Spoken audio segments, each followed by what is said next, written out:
फिर से साइक्लोन ने भारत के तटीय क्षेत्र को, विशेष करके पूर्वी क्षेत्र को प्रभावित किया और उसमें भी सबसे ज्यादा दुष्परिणाम पश्चिम बंगाल के हमारे भाइयों बहनों को, पश्चिम बंगाल के नागरिकों को, यहाँ के संपत्ति को बहुत हानि पहुंचाई है। साइक्लोन की संभावनाओं से लेकर के लगातार मैं इससे संबंधित सभी लोगों से संपर्क में था। भारत सरकार भी सतत राज्य सरकार के संपर्क में थी। साइक्लोन का नुकसान कम से कम हो, इसके लिए जो भी आवश्यक कदम उठाने चाहिए उसके लिए राज्य सरकार और केंद्र सरकार ने मिलकर के भरसक प्रयास किया। लेकिन उसके बावजूद भी करीब करीब 80 लोगों के जीवन हम नहीं बचा पाए। इसका हम सबको दुख है। जिन परिवारों ने अपना स्वजन खोया है उनके प्रति केंद्र सरकार, राज्य सरकार और हम सबकी संवेदनाएं हैं और इस संकट की घड़ी में हम उनके साथ हैं। संपत्ति का भी नुकसान काफी होता है, चाहे एग्रीकल्चर हो, चाहे पावर सेक्टर हो, चाहे टेलीकम्युनिकेशन हो, चाहे घरों का उजड़ जाना हो, अनेक प्रकार का, चाहे वो इंफ्रास्ट्रक्चर का हो, चाहे व्यापार जगत से लोग जुड़े हुए हो, चाहे खेती क्षेत्र से जुड़े हुए, हर किसी को नुकसान होता है। आज मैंने हवाई निरीक्षण करके बारीकी से इस प्रभावग्रस्त विस्तार को मुख्यमंत्री जी के साथ, गवर्नर श्री के साथ दौरा करके उसको देखा है। अभी राज्य सरकार ने और मुख्यमंत्री जी ने विस्तार से मेरे सामने जो भी प्राथमिक आकलन है उसका ब्यौरा दिया है।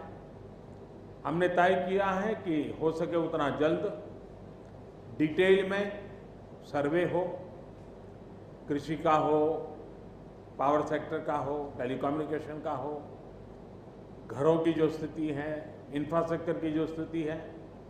केंद्र सरकार की तरफ से भी तत्काल एक टीम आएगी और वो टीम इन सभी क्षेत्रों में सर्वे करेगी और हम मिल करके रिहेबिलिटेशन हो, रिस्टोरेशन हो, रिकंस्ट्रक्शन हो, उसकी व्यापक योजना बना करके बंगाल की इस दुख की घड़ी में हम पूरा साथ देंगे, सहयोग देंगे और बंगाल जल्द से जल्द खड़ा हो जाए, बंगाल जल्द से जल्द तेज गति से आगे बढ़े, इसके लिए भारत सरकार कंधे से कंधा मिला करके काम करेगी और जो भी आवश्यकताएं होगी उन आवश्यकताओं को पूर्ण करने के लिए भारत सरकार के जो भी नीति नियम है उसका पूरी तरह उपयोग करते हुए पश्चिम बंगाल की मदद में हम खड़े रहेंगे।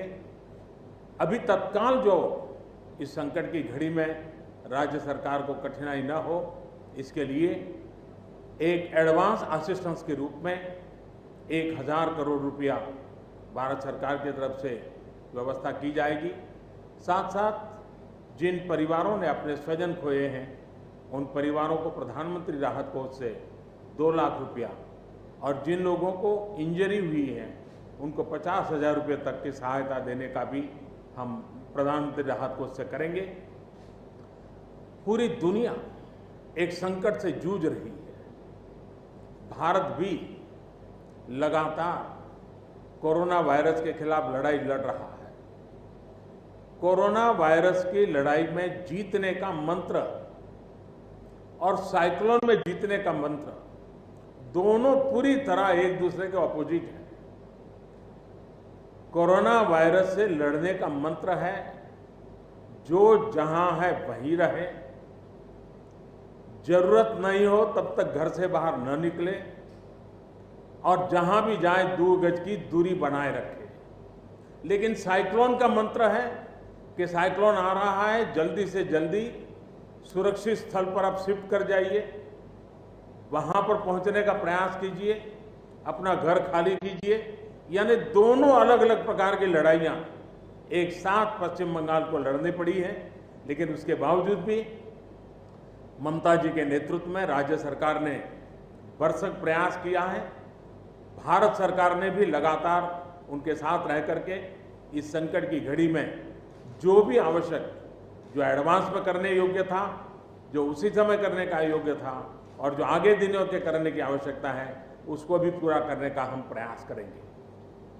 आज समग्र देश को जिनके लिए गौरव है, ऐसे राजा राममोहन राय जी की जन्म जयंती है और उस समय मेरा पश्चिम बंगाल की इस पवित्र धरती पर होना मेरे मन को छूने वाली बात होती है। लेकिन संकट की घड़ी से हम जूझ रहे हैं, तब मैं तो इतना ही कहूँगा कि राजा राममोहन राय जी हम सबको आशीर्वाद दें, ताकि समयानुकूल समाज परिवर्तन के जो उनके सपने थे, उनको पूरा करने के लिए हम बैठ करके, मिलजुल करके एक उज्जवल भविष्य के लिए, भावी पीढ़ी के निर्माण के लिए समाज सुधार के अपने कामों को निरंतर जारी रखेंगे और वही राजा राममोहन राय जी को उत्तम श्रद्धांजलि होगी। मैं मेरे पश्चिम बंगाल के सभी भाइयों बहनों को विश्वास दिलाता हूं कि संकट की घड़ी में पूरा देश आपके साथ है। भारत सरकार कंधे से कंधा मिला करके आपके साथ आने वाले सभी कामों में खड़ी रहेगी। इसी संकट की घड़ी के समय आप सबसे मिलने आया हूं, लेकिन कोरोना वायरस के कारण सब नागरिकों से तो नहीं मिल पा रहा हूं। मन में एक कसक तो रह जाएगी। यहां से मैं आज उड़ीसा की ओर जाऊंगा और वहां भी हवाई निरीक्षण करूंगा, वहां के माननीय मुख्यमंत्री जी से, वहां की सरकार से बातचीत करूंगा। मैं फिर एक बार पश्चिम बंगाल की इस दुख की घड़ी में मैं आपके साथ हूं। जल्द से जल्द आप इस संकट से बाहर निकले, इसके लिए मैं पूरी तरह आपके साथ रहूंगा। बहुत बहुत धन्यवाद।